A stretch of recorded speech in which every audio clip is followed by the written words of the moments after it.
Doug Karsch, Scott Anderson, 97.1 a ticket, Kanks behind the glass. We got David on the phones today. Good to have you in. And we got a huge day. Excited for what's going down today and tonight in Detroit. We do this every once in a while. Let's do the Blitz thingy, an NFL Draft edition.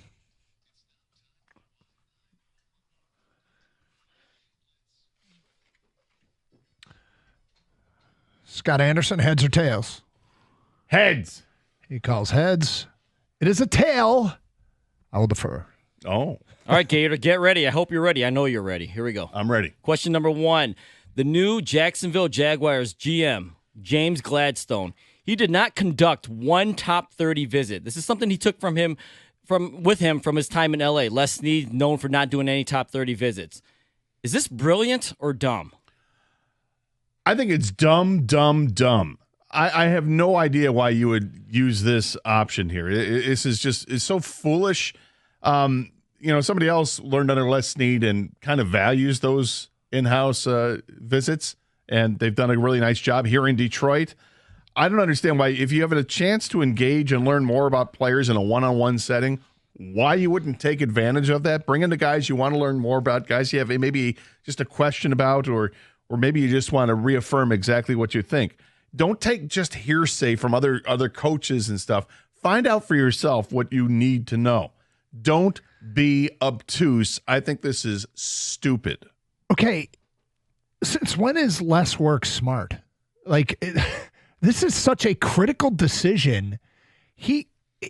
I guess James Gladstone and Brad Holmes took completely different things from Les Snead, because Brad Holmes uses the visits and they value the visits. And he's kind of become a template for how to do it right. I don't know.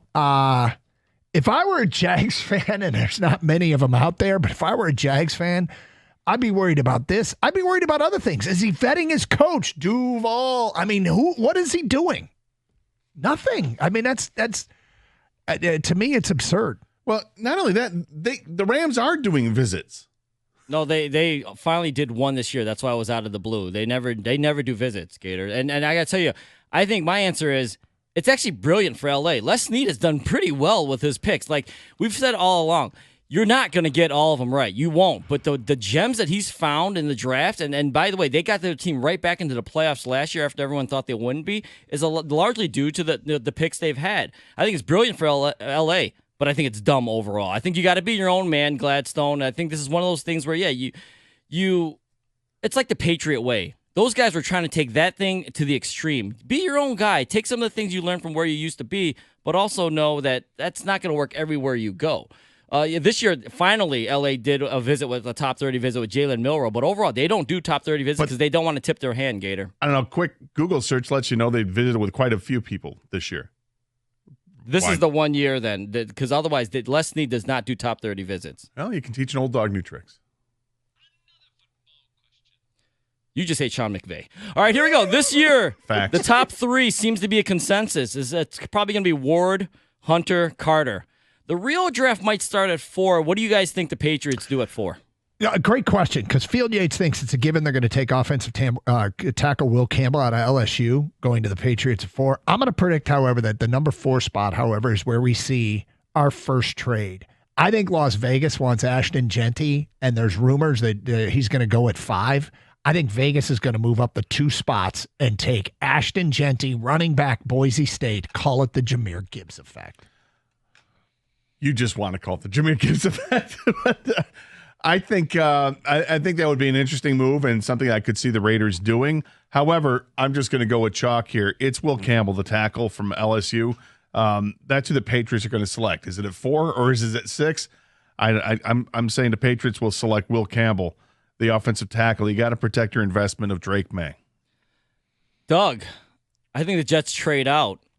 I'm sorry, the Jets. The Patriots trade out. I think a team that is absolutely in love with Ashton Genty is going to move up ahead of the Jags. I agree. I don't know if you want to call it the Jahmyr Gibbs effect, Doug, but it's no more that they love Ashton Genty. And, obviously last year we saw the running backs play a big role in the league, and a lot of people didn't expect it. I think some team's going to fall in love with Genty. They cannot risk the fact that there's rumors that the Jags actually like Genty as well. They're not taking that chance. It might be the Raiders. Might be the Bears, but some teams trading up. I think Patriots get out of 4. All right, will Travis Hunter actually play both corner and wide receiver in the NFL like he wants to? Yes, he's going to play both ways, but he's not going to play every snap in the game. That'd be stupid. You'll get him killed out there in the NFL. He can get away with it in college to an extent, and he was phenomenal at it. I don't know which side he'd be better on to start off, whether it's a defensive back or a wide receiver, but he's a playmaker on both sides. He's going to play, but they're going to have to find a way to get him breaks. I don't know what percentages you'd say he'd play. I imagine he probably plays more on defense than he would on offense, but he's going to play a lot both ways. Will he do both in a game? Yes. Will he do both full-time? No. It's bold. It's admirable that he wants to do this, but I highly doubt he can do it long-term, and I think he has to be realistic about it, and I have respect for the want, but let's get real. This is the National Football League, and he would break down quickly. Yeah, the answer is yes-ish, because it is just too hard to play that many snaps in this league. These guys are a lot bigger, faster, and stronger. The injury risk is far too high. I do think that he will be a receiver mostly in the NFL, and he will dabble in the defensive back because that's just the easier way to go. You can't keep coming in and out as a starting cornerback, on the outside. You're probably going to play nickel or, certain situations, dime packages, whatnot. I think his full-time position is receiver. Also, receivers generally get paid way more than defensive backs do. So I think that's the route he goes. But I do think Roger Goodell will announce him as receiver and defensive back when he gets drafted. Where does Kirk Cousins end up to start the 2025 season? Okay, I'm going to go with Pittsburgh. I just cannot see Aaron Rodgers going to Pittsburgh. But you start thinking about it, there's questions about Shedeur Sanders, right? And some people thinking that his interviews were bad.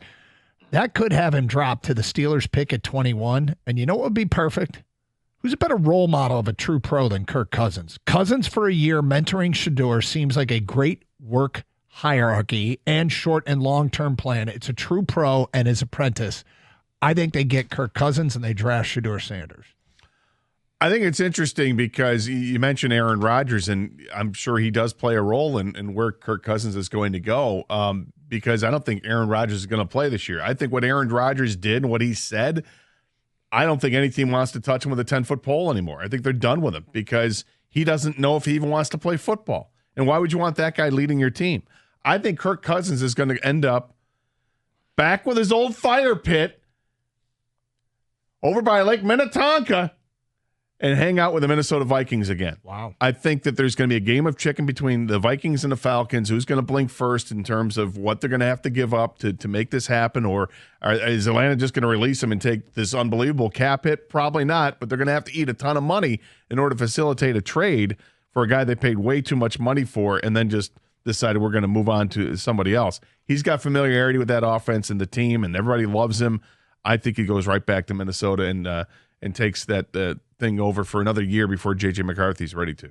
See, that's why I don't think he goes to Minnesota. Kirk Cousins has a no-trade clause, and he does not want to go into another situation with a young quarterback who's ready to replace him at any moment. He wants out of that. I agree with you, Doug. I think it's the Steelers. They want the opposite of Aaron Rodgers at this point. They don't want, instead of darkness retreats and wondering where the hell in the world is Aaron Rodgers is, they're going to get Bible study and knowing Cousins is at Kohl's or in his backyard. It's completely opposite, much easier. Just go with Kirk Cousins to the Steelers. That's where he ends up.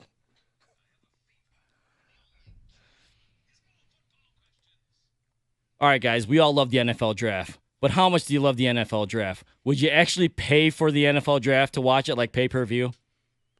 Yes, of course we would. Take my money. It's going to happen. If it happens, I mean, look, it's an easy pay-per-view payday for the NFL, but I think the NFL has done a real nice job of just finding ways to monetize the league through advertising. I think they really enjoy controlling everything they have.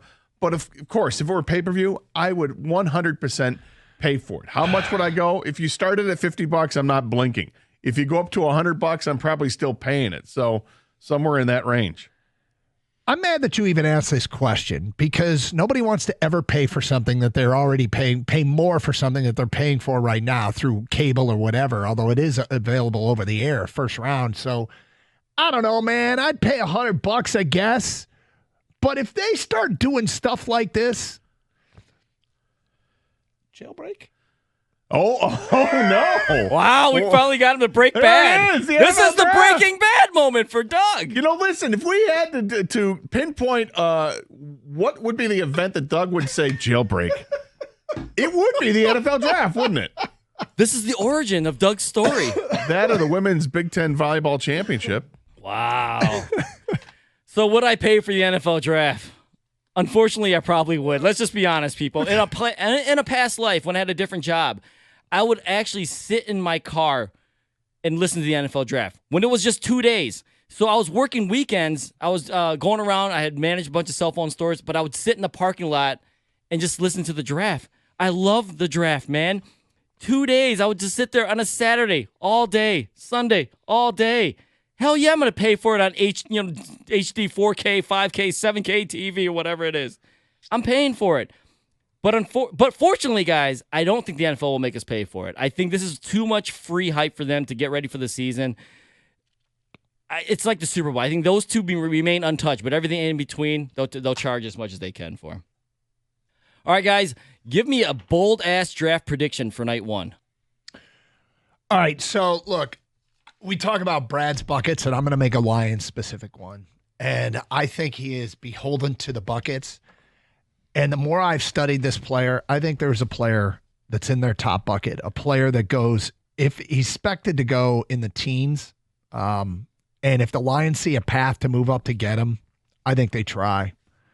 If he can just slip into their range, that player, Scott Anderson, that I could see them trading up for, the pick is in. Penn State tight end Tyler Warren. I think they would be, he seems to me to be the kind of player they would absolutely love. He caught 104 passes. He rushed it 26 times. He threw 6 passes. They see their own Taysom Hill. I think Tyler Warren is a player they absolutely wouldn't be able to resist. You're just trolling me. That's all you're It's doing a right now. bold-ass prediction. All He you're wanted doing right bold. now is I gave him trolling bold. me. You're saying tight end when I've already said on the show that if they draft the tight end, I'm not going to be happy about it. And then you double down and bring up the name Taysom Hill just to be a complete jackass. My bold-ass prediction, because Somebody's sensitive. yeah, well, based on every mock draft you see where the top 4 picks are kind of in order there, my bold-ass prediction is Ashton Jeanty actually goes 5. A lot of people have the top 5 already mapped out with Mason Graham being the guy who goes to Jacksonville. I don't think so. I think it's going to be Ashton Jeanty to Jacksonville because Jacksonville has a bunch of needs on their team. One thing they desperately need is to make sure that that the quarterback that they have, Trevor Lawrence, is the right guy to have. So they gave him a wide receiver weapon last year in Brian Thomas, who was great. They need to give him a running game, a serious running game. That would really help out that offense. It would help out Trevor Lawrence and his confidence, and it would help out the Jacksonville Jaguars take a big step forward. All right, you know the story every year with drafts is where are the quarterbacks going? How many quarterbacks go in the first round? My bold-ass prediction, Shedeur Sanders does not get drafted day one. Whoa. I know everyone's going to say, what about the fifth-year option, right? That's why you want a quarterback in the first round. I think most teams know where they're at with their quarterback by year 3, and they'll extend them anyways. You know, the second contract is happening if you're good, whether you have a 4-year deal or a 5-year deal. I think he becomes like the first pick of the second round. Whether that stays with Cleveland or not, or someone trades up. But my bold-ass prediction for night one, Shedeur Sanders is still there and available for night 2. That is bold. And there it is, the Wide 9 Omaha 4 down around the league, Blitz Thingy and NFL Draft Edition.